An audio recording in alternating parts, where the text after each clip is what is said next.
Okay.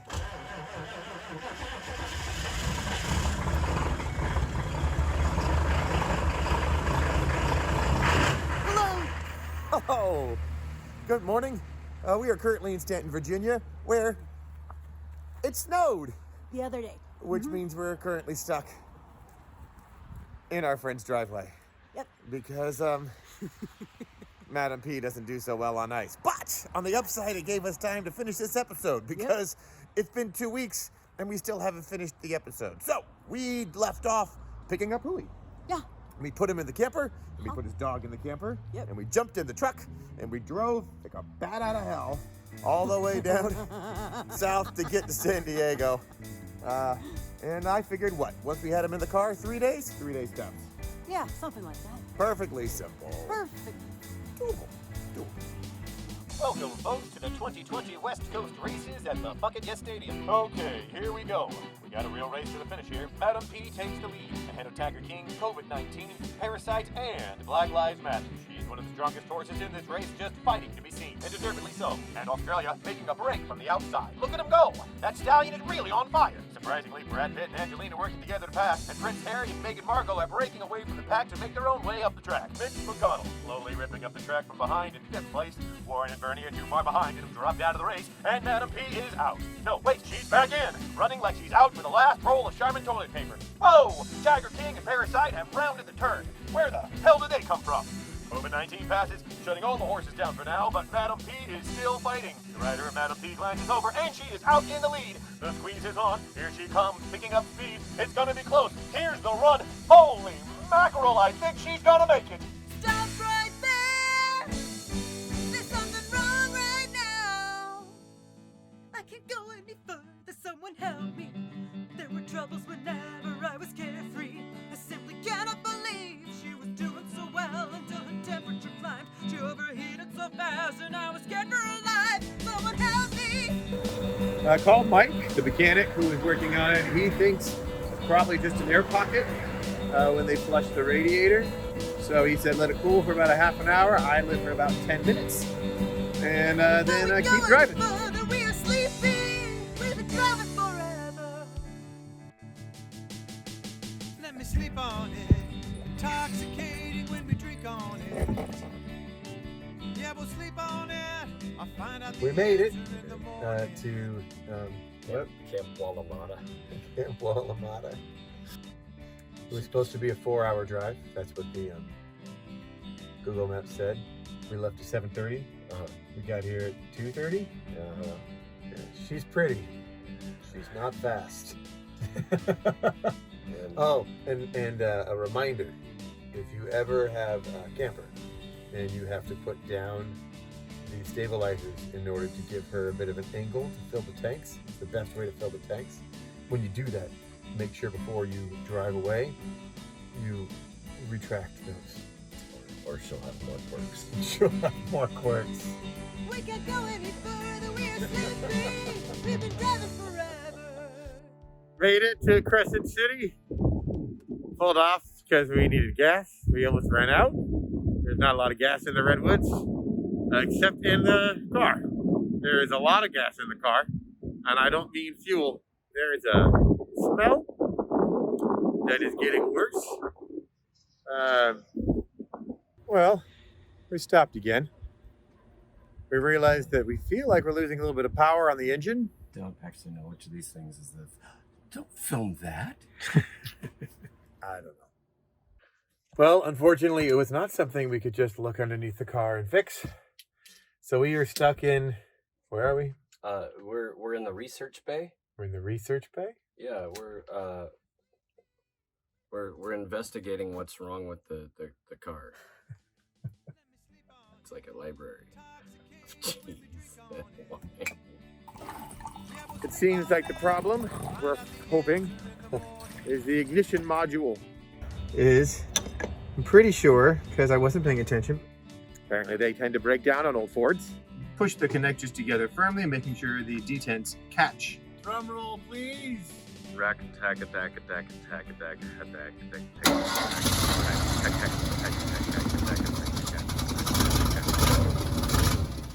Going back to the Walmart parking lot to pull up to O'Reilly Auto Parts to find out a different solution, because apparently Greg is not giving me a drum roll. He was just giving me a premonition of what my engine was going to sound like when I started it. We can't go any further, we're sleepy. We've been driving forever.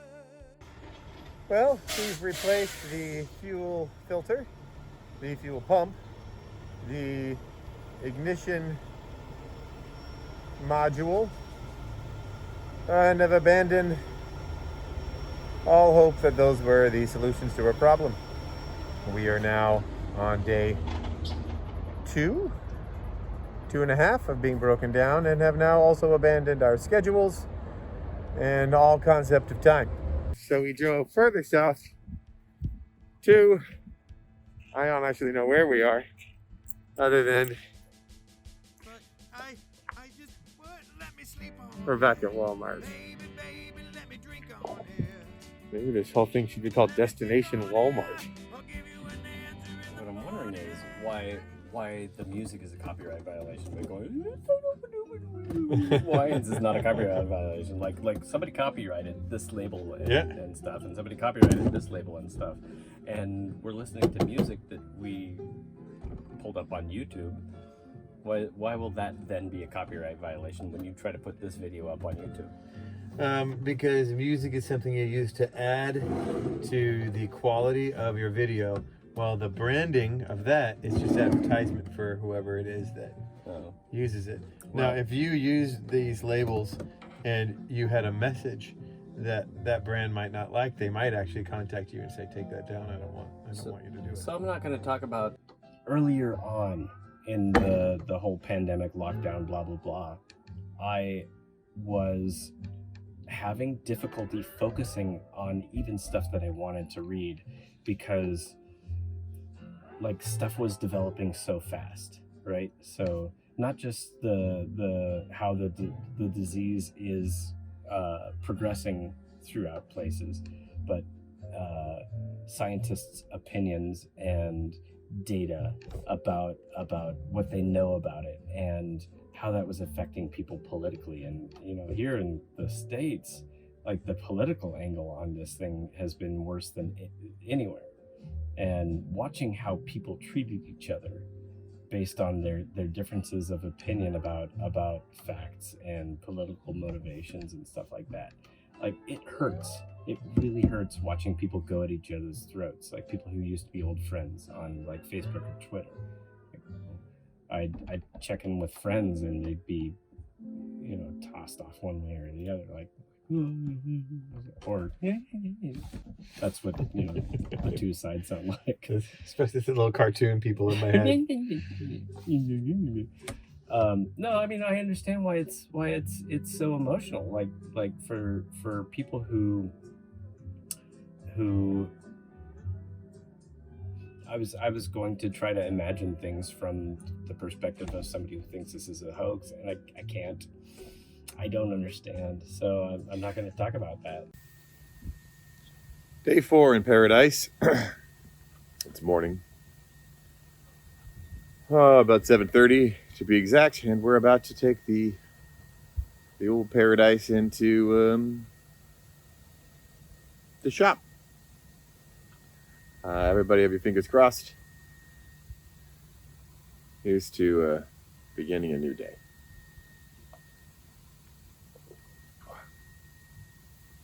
Uh-oh. Well, fuck. So as you can see, this beautiful view was what I had to look at for the last day or so. Yesterday was my birthday, which is hard for me because of reasons on a normal year, and this year was even a little harder.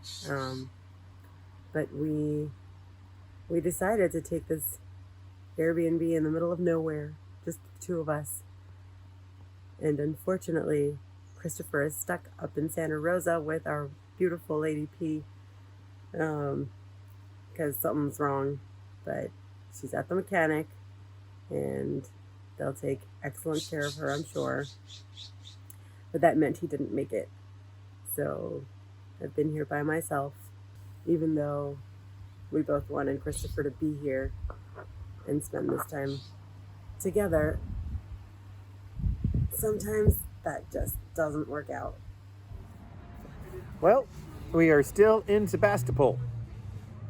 Let's see, we broke down on Saturday in Santa Rosa, Walmart and auto shop parking lots. Sunday in Walmarts and auto shop parking lots. Monday, we found ourselves here in this beautiful part of Sebastopol, which has been kind of okay. Sebastopol is actually kind of a famous Russian town. If you're into famous Russian towns, I don't think you are. This whole coastline, like California all the way up through Alaska, had Russians in it before it had Californians in it. And then after finding out that the car was going to cost us $2,500 to maybe fix, we pulled the car out of the shop, and now we're going to drive to the Redwoods and try to wrench on a car for however long it takes. I am realizing that mechanics must have really, really strong neck muscles. Because this is agonizing. HOUI calls me Chrysippus, the takeoff of a character named Sisyphus who constantly pushes a rock up a mountain. You know, not so hard pushing a rock up a mountain. That's not true, it's hard as fuck. Well, I no longer know or care what day it is. I do know that we're still here in the Redwoods. You know, I've learned a lot of patience on this trip. If there was ever a situation where you think things are going to work out and they don't go as planned. I don't know, Chris. I honestly wasn't ready to start shuffling. I'm sorry. It's okay. The hard part is letting people down. I really wanted to get Greg home in time. I really wanted to get home in time for Maya's birthday. And I didn't pull off any of those things. But sometimes things are just out of your control, which I do not like. And people forgive you if you offer a kind and heartfelt and sincere apology.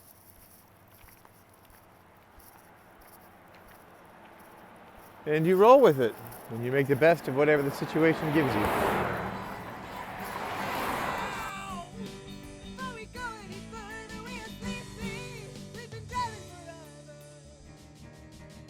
forever. The Western Tiger Swallowtail. You know what they eat?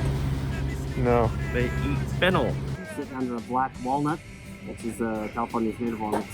The ones you usually get are English walnuts, which are great, but black walnuts get a bad rap. Some people just think like, they're trash walnuts. They're actually really good walnuts. That was a cormorant. It's a fishing bird, and like parts of the world, people keep them as kind of like you would keep a hunting raptor. All right.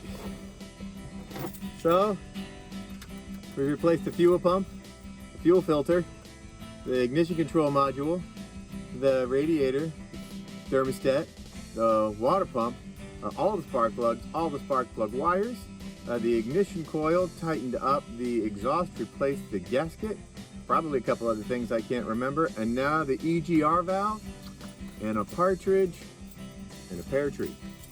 I'm starting to get a little worried.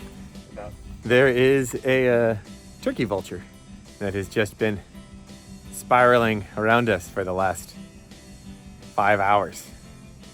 I'm really hoping he doesn't know something that we don't know. You ready? Neutral, brakes on, goose-er a little.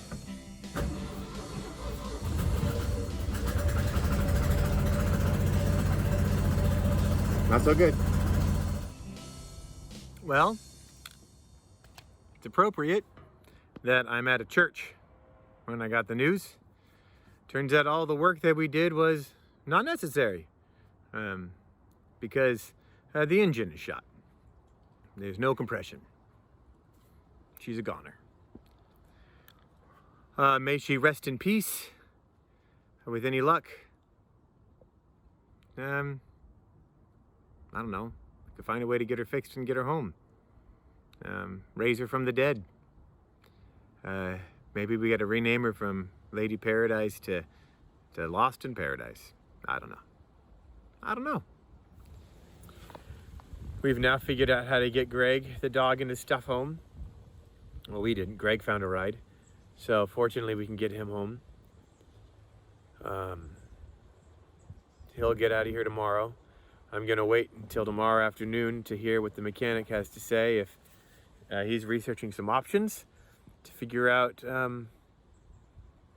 what options I have, whether or not he can rebuild the engine or if put a new one in, if it can be done at that shop, if not there, what other shops around here can do it, and that's good. If it takes a couple of weeks, fortunately my brother's got some airline miles that he has so generously donated, so I can get home and let the work be done here and then fly back out to pick up Mama P in her hopefully regenerated state and drive her home. So at this point, I'm going to also take the kind, generous offer that he didn't allow me to refuse. And my brother, Paul, Venmo'd me $50. So I'm gonna go get drunk. That sounds like a pretty good idea. All right, kids. Catch you on the flip side. We can't go any further, we're sleeping.